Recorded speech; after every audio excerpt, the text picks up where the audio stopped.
Oi, para quem não me conhece, eu sou Gilmara Teixeira, educadora religiosa na Primeira Igreja Batista em Figueira, Nova Iguaçu.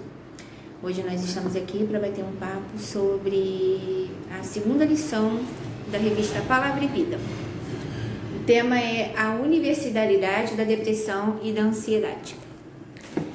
Não vai ser nada muito extenso, mas é um assunto bem legal nessa época de pandemia que a gente tem que trabalhar, entender.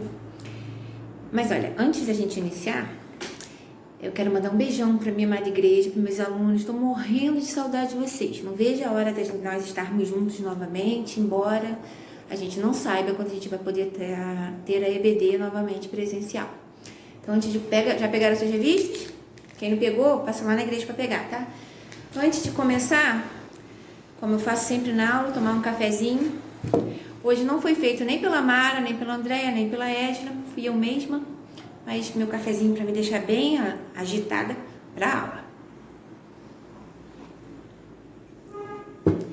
Então vamos lá.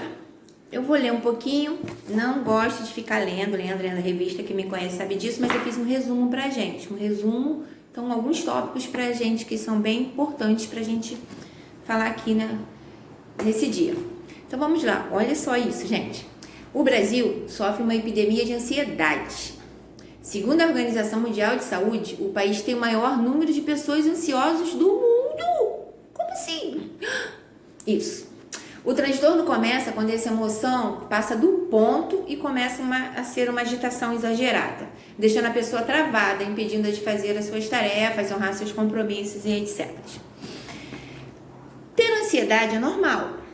Tem um pouquinho, ficar ansioso por uma coisa, outra que vai acontecer, é normal. Agora a gente tem que ficar mais atento, é aquele nível de ansiedade que tá travando a gente, tá impedindo a gente de fazer as coisas, tá passando do ponto, não estamos cumprindo com os compromissos.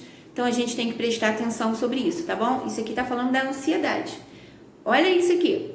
Quando o assunto é depressão, o nosso país é o campeão da América Latina. Gente, a gente continua no pódio, mas é péssimo dessa vez. A gente não quer ficar em primeiro e segundo lugar. Como é que é isso? Caracterizado como uma doença que ocorre desequilíbrios químicos, dos chamados neurotransmissores, a depressão interfere diretamente no prazer, na inquietude, na vontade e na alegria. Mas deixa eu falar um pouquinho para vocês desses neurotransmissores. Eu não sou especialista, mas vocês podem pesquisar para entender um pouquinho melhor. Esses neurotransmissores são substâncias químicas produzidas pelos nossos neurônios.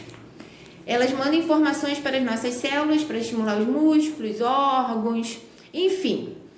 Alguns neurotransmissores são conhecidos como neurotransmissores do prazer.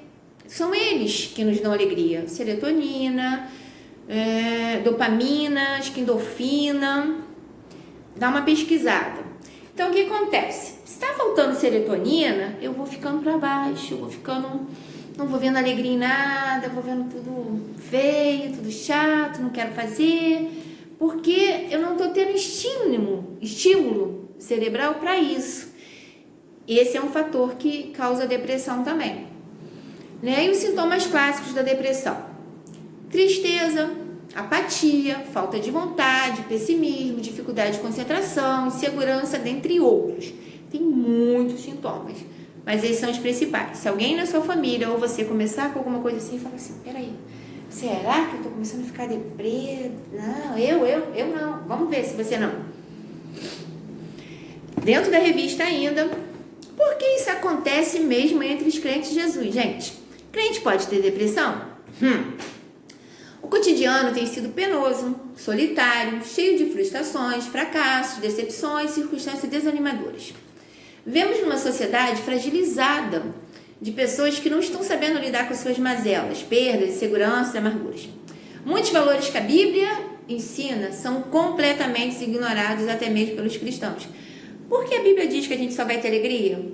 A gente só vai viver, ou a Bíblia diz que passaremos por angústias, aflições, sofrimentos. Então, vamos pensar. Queremos tudo muito rápido, sem esperar os processos e aceitar os erros. Pensa bem nessa frase. A gente é assim, né? A gente é muito imediatista, a gente quer resolver tudo rápido. Aí acaba caindo. A ansiedade e a depressão afetam o cristão? Como eu já disse, claro que sim, né, gente? É o que vem falar a universalidade, que é nada mais nada menos que a depressão não tem nada a ver com classe social, com religião, com classe financeira, com idade. Pode dar em criança, jovem, idoso, pobre, rico, independente de religião, ou seja, depressão dá em mim e pode dar em você. Só não vai dar na minha parede, no meu poste, nem no meu carro. Meu carro não fica deprimido. Eu fico deprimido se ficar sem o meu carro, mas meu carro não fica deprimido. Entendeu? Porque não é ser humano. Mas sendo ser humano, não tem essa de que é crente, não vai ter, é cristão, não vai ter depressão, não. Pode sim, tá? Vamos continuar aqui, ó. O que ocorre é que, como a depressão é capaz de prejudicar seriamente os relacionamentos pessoais, ela acaba prejudicando o relacionamento com Deus. Um cristão depressivo, por conta da doença, perde a alegria da salvação. Ou melhor, o que acontece? Aquela sensação, né? Ele tem a sensação de que não tem mais alegria em nada, mesmo ele sabendo que ele é salvo, mesmo ele conhecendo as promessas, mesmo ele conhecendo a palavra do Senhor. Por quê? Porque a vida espiritual acaba sendo afetada, gente. Torna-se difícil de orar, de ler a Bíblia, de ir à igreja. Uma pessoa deprimida, que não consegue nem tomar banho, se alimentar, vai orar, vai ler a Bíblia, gente, vai orar. Como? Por quê? Presta atenção nessa frase, ó, tá na revista. A ansiedade e a depressão são doenças físicas, mas que trazem sintomas espirituais. Então, há uma confusão muito grande nisso aí que a gente vai tentar tirar hoje. A ansiedade e depressão são apenas para os fracos? Ponto 2. Há quem pense assim.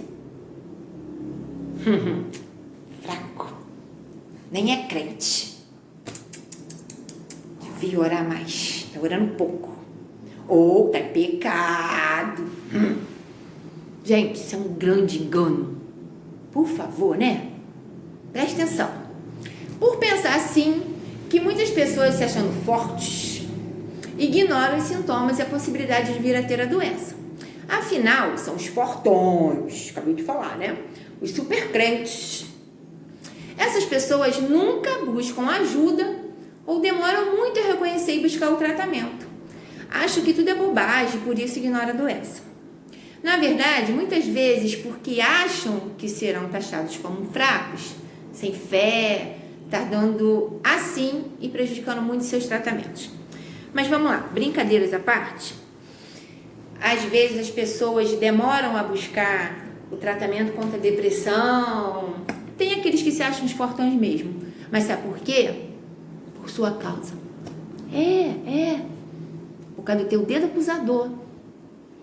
Isso. Que acha que a pessoa deprimida é pessoa de pouca fé, pessoa que não ora, pessoa...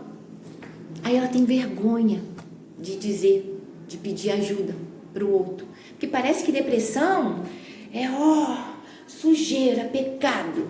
E não é. É uma doença como outra qualquer. Entendeu? Então, tá na revista. A gente tem que entender isso de uma vez por todas. Depressão dá em ser humano. Não escolhe profissão, raça. Pode ser pastor, pode ser presidente da república. Pode ter depressão. Continuando. É verdade que existem fatores genéticos que facilitam a doença. Ou seja, algumas pessoas que já têm alguns outros familiares com casos de depressão, pode sim. A questão da hereditariedade pode sim você vir a desenvolver uma depressão. Então, se você tem uma mãe, um pai, se você não é sua mãe e pai não, tá? Tia, primo, pessoas na família já com depressão, você já tem que ficar alerta para que você não caia, não entre em depressão. Não caia, parece que não cai em pecado, né? Acho que você não entre em depressão. Ou melhor, porque a gente não tem essa escolha, esse poder de eu não vou cair em depressão. Bem, eu tenho uma probabilidade a ter depressão. Então, se eu ficar muito assim, eu preciso buscar ajuda. Eu preciso de um tratamento. Esse é o caminho. Por serem doenças emocionais que provocam sintomas espirituais, muitas pessoas tentam ajudar apenas com soluções espirituais. Mas você apenas ora por alguém com câncer ou também pela quimioterapia que aquela pessoa está fazendo? Responde aí. Fulano está com câncer. Vou orar por ele. Não precisa fazer quimioterapia não, que já estou orando. É assim que funciona? Pois é. A depressão é como um câncer, só que invisível. Muito ruim de tratar, né? Que é um câncer na alma. Não dá para pegar, não dá para abrir, cortar, tirar. Não dá. Já pararam para pensar nisso? Como é difícil?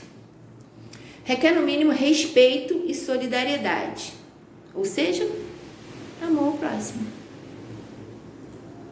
Para piorar, ainda existe aqueles que ensinam que o cristão não pode ficar deprimido ou ansioso.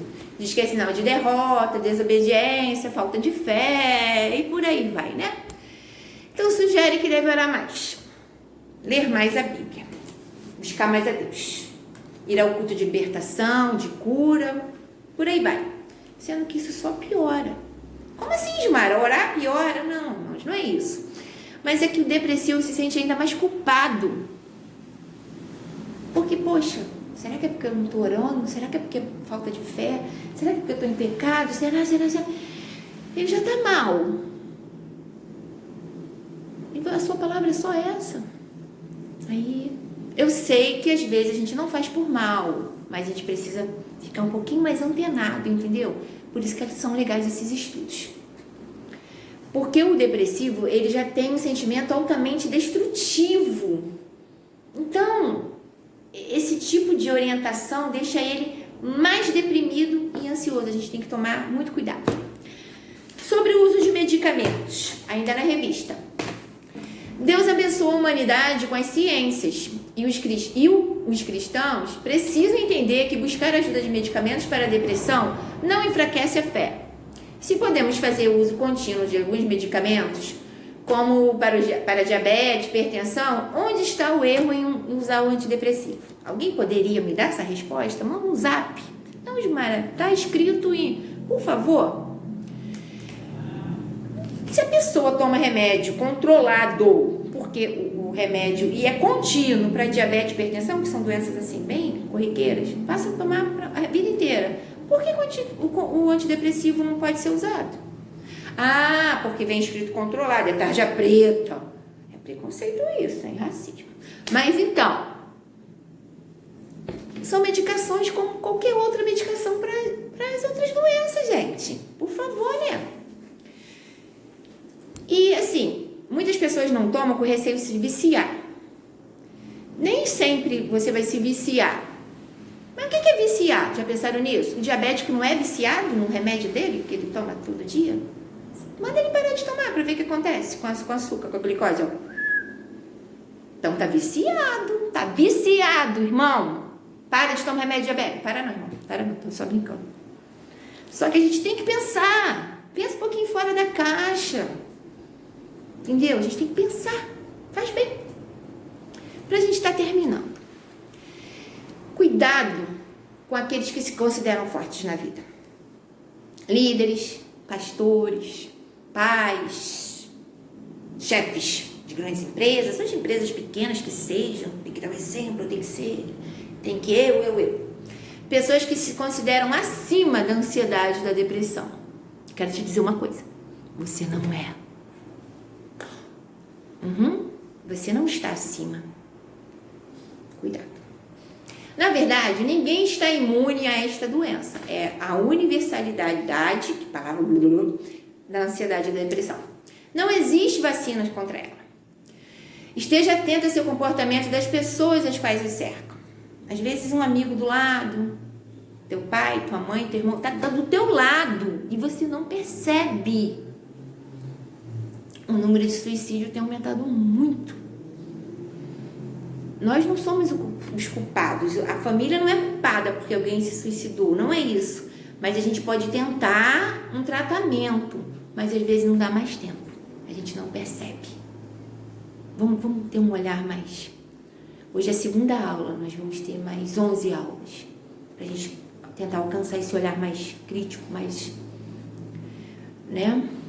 Então vamos lá. Se conseguir detectar algo diferente, sim, ore, é o nosso papel, mas busque também ajuda de um profissional, um psiquiatra e um psicólogo, um terapeuta. O tratamento caminha junto, vocês vão ver isso. Não pensa no que os outros vão dizer, cuida de você, da sua saúde, da saúde da sua família, cuida dos seus filhos, não tá nem aí porque vão falar que a sua filha tá no psiquiatra. Psiquiatra não é médico de maluco, tá bom? Por favor. Já falei, vamos pensar fora da caixa, gente. Deus nos ama a ponto de colocar uma multidão capaz de cuidar da gente. Isso aqui tá na revista, eu achei isso o máximo. Muito bacana mesmo. Então, resumindo, tem tratamento para ansiedade e depressão, mas você precisa buscar. Que Deus possa estar abençoando a cada um de vocês, sua família, seu casamento, seu lar. A gente está falando de pessoas. Preste atenção na sua parentela, nos seus amigos, nos seus irmãos de igreja. Se você detectou alguma coisa, fala com alguém que possa ajudar. Tá bom? Até a próxima aula. Mas vamos orar? Santo Deus, amado Pai, eu venho te agradecer, Senhor, por este momento, ó Pai, de conhecimento, Senhor, de lembrarmos que Tu deste inteligência aos homens, as ciências se multiplicaram para o nosso bem, Senhor, pelo grande amor que Tu tem por nós, Senhor, Teus filhos. Que nós possamos, Senhor, ser tratados na alma, Senhor. Cuida, Senhor, daqueles, ó Pai, da nossa igreja, aqueles que estão nos ouvindo, que têm passado por crises de ansiedade, de depressão. Não permita, Senhor, que eles entrem em tamanho desespero e querer tirar suas vidas, ó Pai. Cuide de cada um, Senhor.